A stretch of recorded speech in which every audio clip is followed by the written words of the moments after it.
Hi, and welcome to How I Settled in West Sweden, a podcast where we share real stories from people who've embraced life in a new country and made West Sweden their home. In this episode, Liz reflects on why building relationships has been key to her Swedish journey, the cultural and workplace differences she encountered, what it's like to move to a new country with a family, and how a disappointing midsummer one summer evolved to a joyful celebration the next, one she'd find her people. Any kind of change is difficult, but the more you do it, the easier it becomes.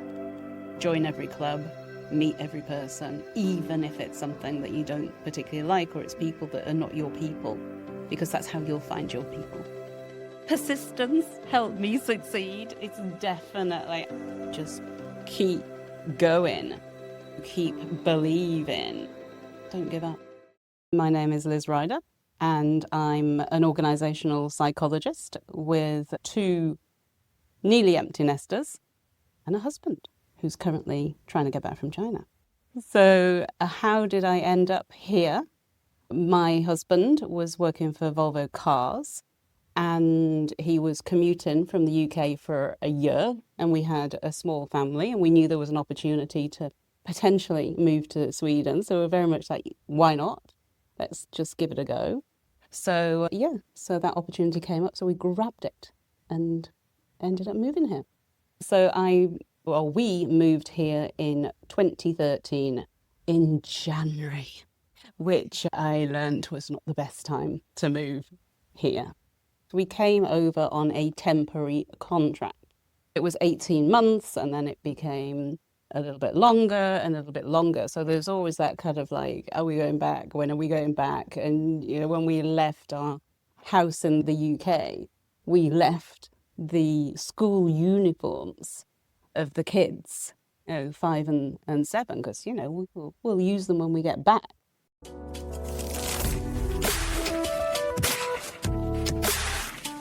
I think the cultural differences between the UK and Sweden is quite interesting, because as I was about to leave in the autumn before we moved in the January, I was talking to some Swedish colleagues, and they said, we're a bit concerned that it won't be different enough for you. I was like, okay, that's interesting. So there are lots of similarities, but clearly there are lots of differences.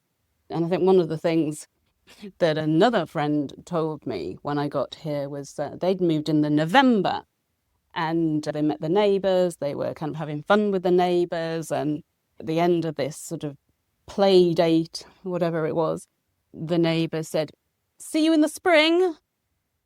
And she's like, oh, you going somewhere? You moving? And of course, oh, no, it's just going to be the winter, so we just won't be around. You won't see us. And of course, moving in January, we're way into the winter. So it was a little bit like that, a little bit, okay.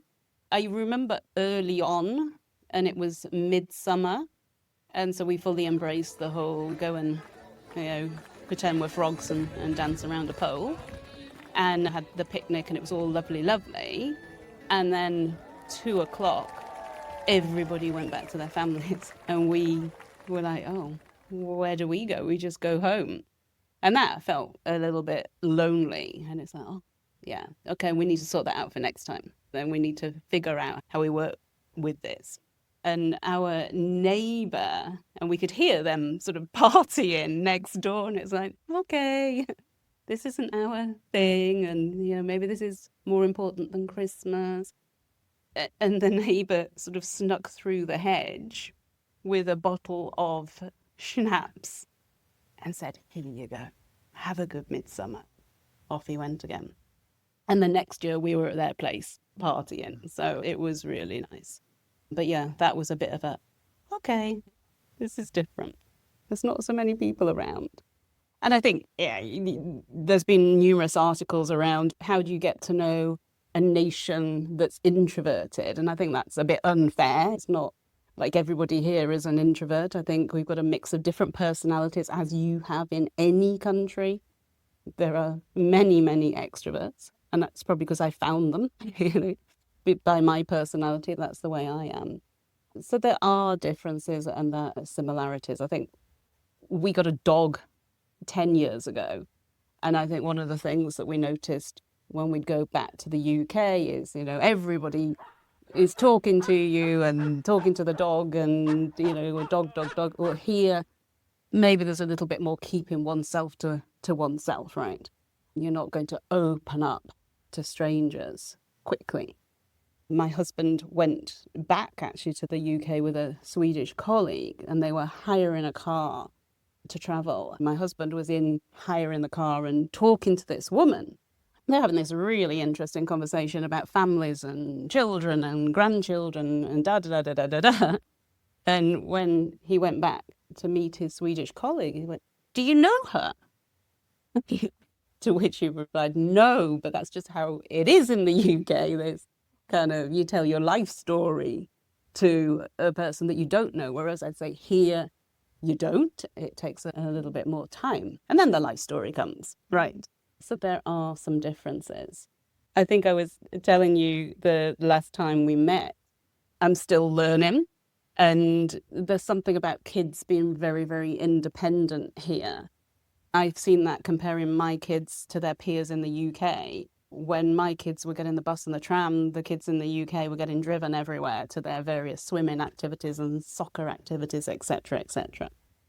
And when mine were, I think they were 15 and 17, and we were going to the UK for Christmas, and they're like, "Oh, I don't want to go in the car to the UK. It's so boring." They're getting taller and don't want to do that. It's like, okay, let's make a deal. We drive there, but you get the cheap Ryanair back, right? And they're like, okay, deal. So that's what happened. We put them on the plane at Stansted, off we go. And then we're on the ferry, my husband and I, with the dog. And I get a call, and it's my eldest. "Hi, Mum." Hi. And I knew they'd landed because I'd got a message to say they'd landed in Sweden. "Hi, Mum. The police want to talk to you." And I'm like, "What?" And apparently you're not allowed to enter the Swedish country unless you're 18. So Ryanair said that they were adults, but we don't see you as adults until you're 18. And I was like, oh my gosh. So I apologized a lot. They fortunately let them through because they said we could have taken them into custody. So still learning, always.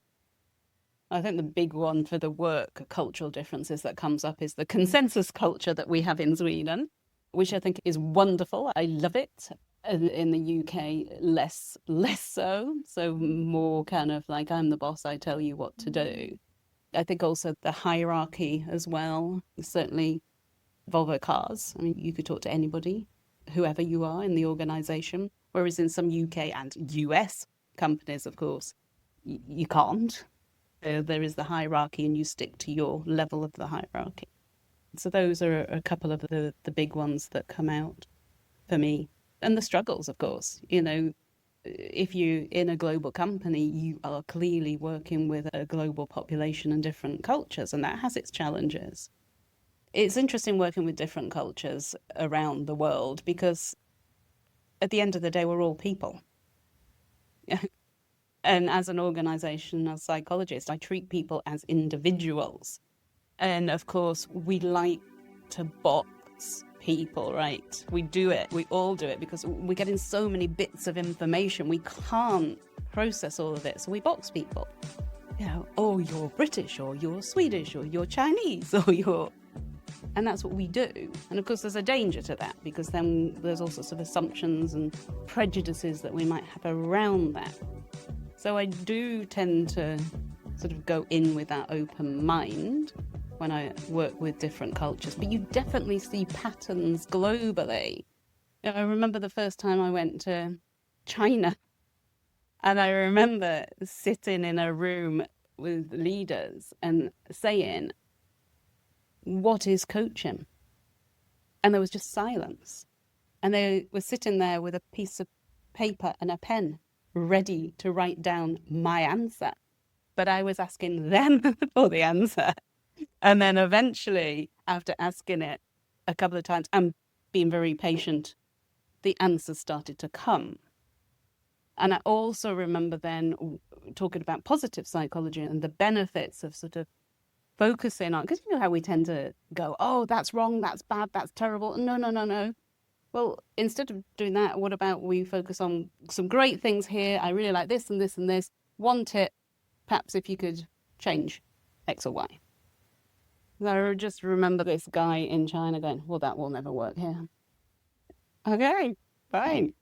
And I went back 2 months later and he went, that absolutely worked. He said it was amazing. I didn't think it would work. So you see patterns happening across the world as we're shifting when it comes to leadership away from command and control. So some countries are still quite command and control, others are moving away from it, but it's patterns and we are shifting and we are moving away from leader knows best, because how can a leader ever know best? How can anybody know it all? So from that kind of, like the CEO of Microsoft always says, how can you move away from know it all to learn it all?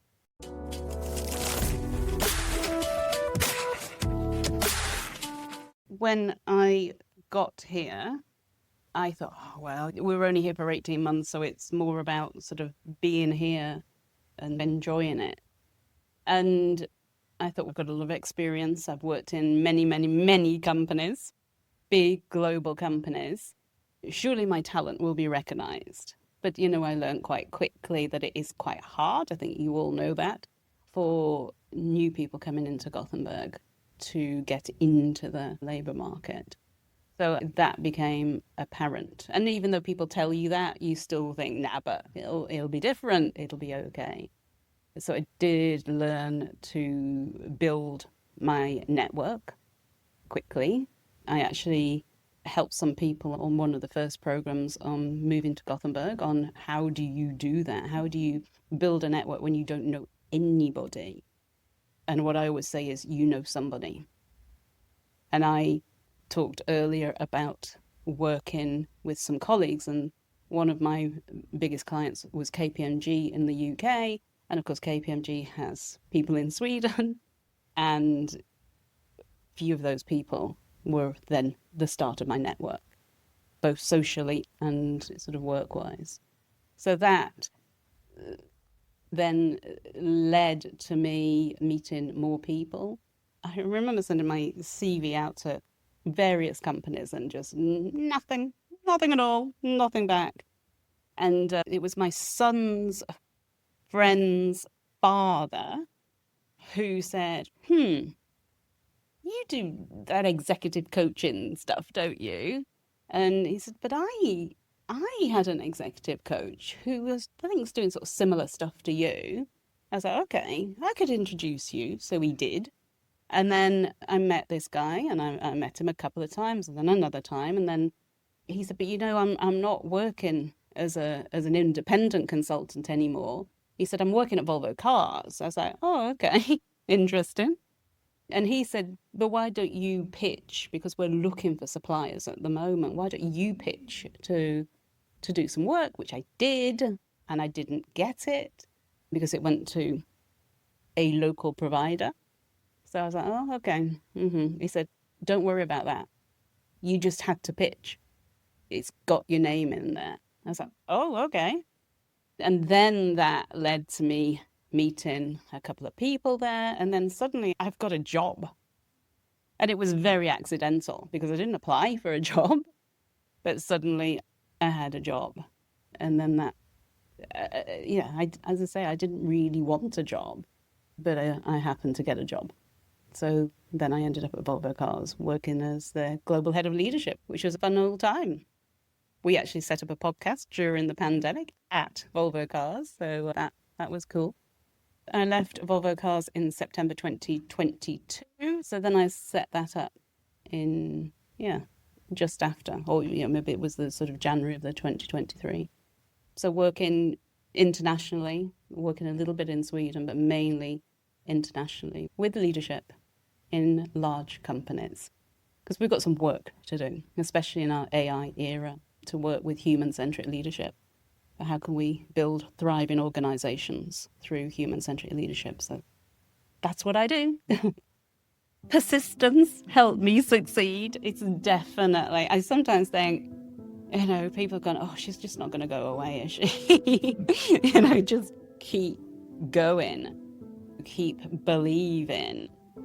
And I think the sort of more you're seen around and the more you're involved in different activities, then you just become part of the town, part of the group.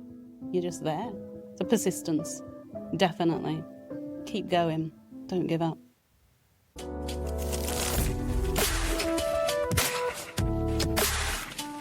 I would say that to anyone who's setting up their own business here, I would get to know Sweden first, and I would get to know the people and the companies before doing anything. Yeah, I would really focus on building your network. I think it's important, I think, to sort of just jump in and think you can start. I mean, that networking is so important here. It's critical. And I would say if you don't think you're good at networking, I would give them the advice that I gave to my son when he went to university in September. And that was join every club, meet every person, even if it's something that you don't particularly like or it's people that are not your people, because that's how you'll find your people. That's how you'll find your network. That's how business will come. I've just had lunch before coming here and we had a business conversation. It wasn't meant to be a business conversation. It was a meeting of two ex-colleagues and it led to I've got an opportunity here. So you never know where that's going to come from, whether it's the school gate, whether it's on the soccer field, whether you're in a networking meeting or a seminar or whatever. There's always an opportunity. So I'd start there before getting into setting up the business. If I think back to when we moved, I had the mindset, right, just got to meet as many people as possible quite quickly, just to sort of get going. And as I said, we moved in the January and went to the international school with my son. And I was picking him up. I can't remember if it was day 2 or 3, but it was the first week that we were here. And he walked out of the classroom and threw up everywhere. Yeah, not great. So, of course, you don't even know where the bathroom is at this point. Everything is new. Every single thing, getting to school, the route to school, everything is new. And you've come from a situation where everything is familiar. And that's the change. So there's all of this that your brain is having to deal with as well as meeting people. So I had some very helpful people who got things to clear up this sick and everything. And of course, he had to be home for 48 hours. And then I got it. And then everyone in the family got it. So that sort of put away any meeting people in our first week. But I had this deadline of his birthday. It's like, oh my gosh, we've moved countries. He can't celebrate his 7th birthday without any friends. So, went in the next week. But of course, they all remember the kid that threw up. So suddenly there's a lot of people, oh, hello. And there's 4 people that jump out that I met in that first week. 2 of them have moved, but 2 of them, I'd say one of them, my friends and their son are still very good friends, even though they're in different countries now. And that a group of them came round for his birthday. So even when it's tough, you can find a way through it. And okay, maybe I do networking, but I do have to push myself. I don't see myself as someone who enjoys networking, but I enjoy meeting people. So reframe networking to, I enjoy going out and meeting people. And I think you have to push yourself to do that. Because if you stay in your house and wait for someone to knock on the door, they're not going to come and knock on the door. How can you network if you're not social? Rather than having to go out yourself, because it takes a lot of energy, right? If you're not a social person, it can be really draining in energy. So maybe it's a case of, I've seen this great event, I want to go, but I don't want to go on my own. So get somebody to go with you. And when you're there, You might want to shrink into a corner, which often I do, actually, despite the fact that I'm pretty social. I sometimes want to shrink into a corner and just sort of run off. So, having somebody else, which happened actually last week. I was at GoCo, and I was there with a couple of friends, and then one friend introduced me to somebody that I'd never met before. So having someone to help you, a buddy, I think.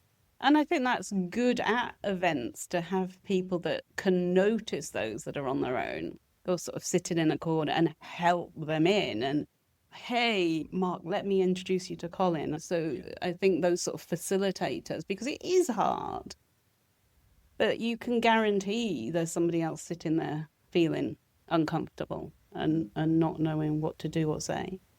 So I think that the connectors, we need more of that. We're suffering from loneliness globally. So how can we connect people a little bit more? So yeah, have to go through that almost pain point and live with it and say, it will be okay. You have to be able to go out. You have to be able to invite people in. You have to get uncomfortable with feeling the way you feel when you go into a strange situation. But then very quickly, it's not strange anymore. It becomes the norm.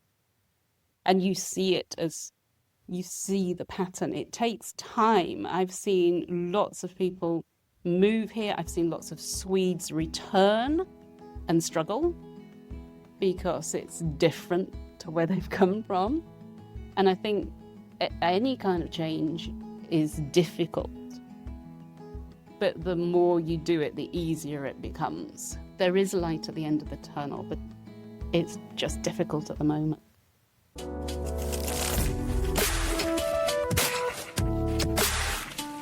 I think it's been absolutely amazing. They started off actually my youngest started off in ABC. So he was going there when we first got here, and he'd actually started in primary school in the UK. So he'd had a term already in school. And I remember turning up and they said then they all have an afternoon nap. And I was like, oh, no, he doesn't do that anymore. He's 5, he's like a grown-up.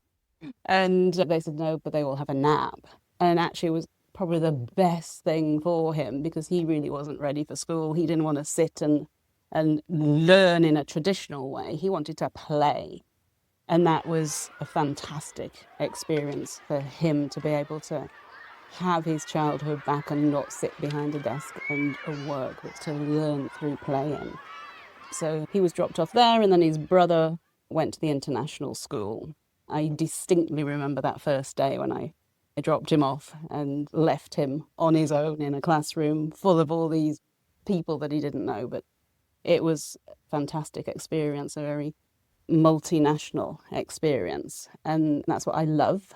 My youngest, who's now 18, the weekend he'd been invited to a celebration, breaking the Ramadan fast at a friend's, and that just to be able to, as one of them said, to take the best out of different cultures.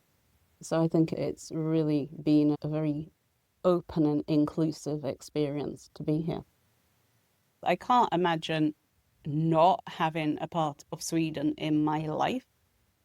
For me, it has to be the lakes and the nature. We've got the most islands in the world, and there's so much kind of untapped areas. I mean, you can go out for a walk on a weekend and not meet anybody. And during the pandemic, we could go out. We didn't have lockdown, and those long summer nights, just amazing. That just being able to go out on the bike in the evening and yeah, the nature. I have a little rule in my head that it has to be 10 degrees Celsius before I go out on my bike, and we haven't quite got there yet. We're in March. It nearly got there at the weekend, so I nearly went out, but then it dropped too cold. So I like to go out, and I just booked a trip with some friends, and we're going to do a 250k bike ride. So I need to get on the bike. I played paddle, not so much at the moment. Badminton, so regular kind of slot with the badminton, which I enjoy. Having friends over for dinner, cooking, or going to friends for dinner. Afterworks. I mean, afterworks are so popular here. And I think that's really, really nice to just go out after work and finish by 9. I like that. I really do like that. And then you can be home for kind of family time with my kids being, my youngest is still at home. So yeah, those are the sort of things that I like to do. So it's a very active place. I mean, where we live is fairly near to the sea, and we go along the coastal path, and you've got runners, walkers, cyclists, scooter drivers, you've got cross-country skiers. Everyone is out there being active. So, I mean, it just makes you want to be active. I remember I was just like flicking through YouTubes, and I just saw this beautiful nature on this YouTube, and I was like, oh my gosh, that's down the road from where I live. And, having friends coming over from London and walking around Gothenburg on a Saturday saying, where are all the people? It's like, well, yeah, they're around. I think a lot of people thought I was moving to Switzerland. They're like, oh, you're moving to Switzerland? No, Sweden. And that still happens from time to time. Oh, you're in Switzerland? No, I'm in Sweden. And of course, they think it's dark all the time and snow.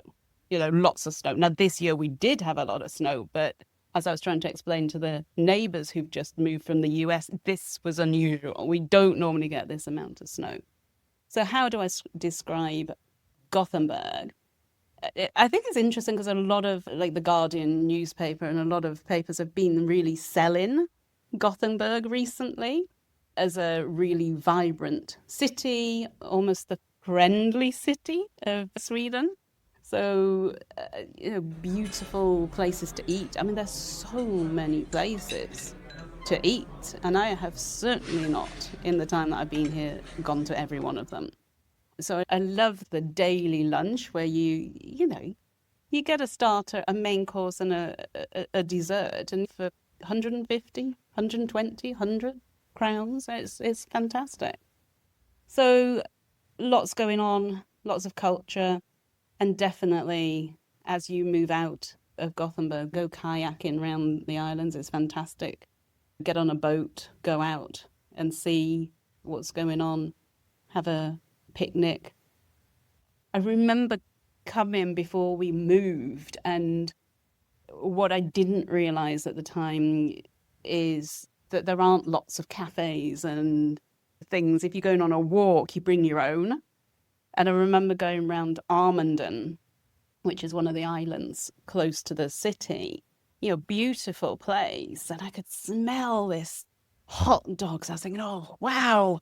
Oh, where is this hot dog stand? And of course it was people that had brought their own sausages to grill. So I went around Armanden starving, going, I must remember to bring my own food. I think that's a really nice thing that people just go in with families, having their grilled sausages and then carrying on their walk. And this winter, because we had the sea freezing and we had lakes freezing, I mean, we've seen ice skating on the lakes, we've seen skiing on the lakes, we've seen fishermen drilling holes in the lakes and fishing. It's fantastic. But I probably would say try the summer first before you try coming here in the winter. A lot of the people that we know have been here a few times now. I know when we first came, it was the Paddon cruise. Everybody wanted to do that, to the point we said, we'll pick you up later, we'll drop you off, but we can't do that again. We've done it so many times. I really like Marstrand. I think that's amazing. So quite often we'll take people there and just to walk around the fortress, loads of history, loads of lovely shops, and again, lots of nice places to eat. So that's always a good one. Normally we'll take people out walking around a lake. I mean, there's so many lakes, 100,000 lakes. I mean, you've just got to go around a lake. It's fantastic. So there are lots of them, and hidden beaches. So you can definitely get away from everybody in the summer if you want to. But yeah, it tends to be out in the nature. It's interesting. At what point do you think I'm staying? I really can't pinpoint when that happened. I think part of it is just the way I am. I'm a bit of a wanderer. I like the idea of moving. So, people say, oh, yeah, but where would you ideally want to live? And I always say I'd probably like to live in lots of different places. I wouldn't want just one place. And Sweden would definitely be there in the summer, probably more than the winter.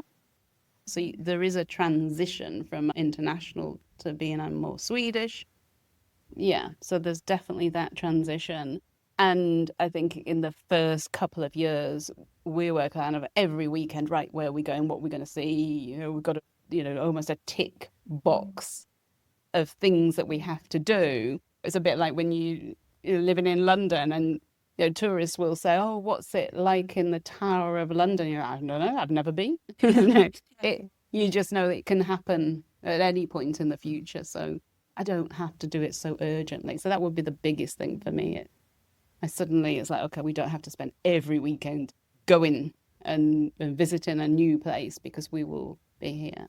So yeah, maybe 4-ish years it started to be, okay, we're staying. I think there's a lot of talent in this city. And I think there's a lot of international people have come here. So I think we've got a real opportunity to do great things in Gothenburg. And I think we need to embrace what we've got, and we can achieve so much more. In the next episode, you'll hear the story of Cicero Badat, who moved to Sweden for love. He reflects on how to find your place in a new country without losing yourself along the way. The first thing that I knew I had to do was to get a circle of friends. We are social beings, we need to be social. What can I do to make myself stand out? And everyone has something that is their USP, right? Every single one of us. I believe that we're lifelong learners, and if you just put your mind to something, you can learn it. If you like our podcast, please do subscribe to us on Spotify, Apple Podcast or YouTube so you can be notified when a new episode is released. And please give us a 5-star review, which helps other people find the podcast. This podcast is made by Move to Gothenburg, an initiative run by the West Sweden Chamber of Commerce and co-funded by the European Union, Region Västra Götaland, and several companies, universities and public organizations in the region. Thank you for listening.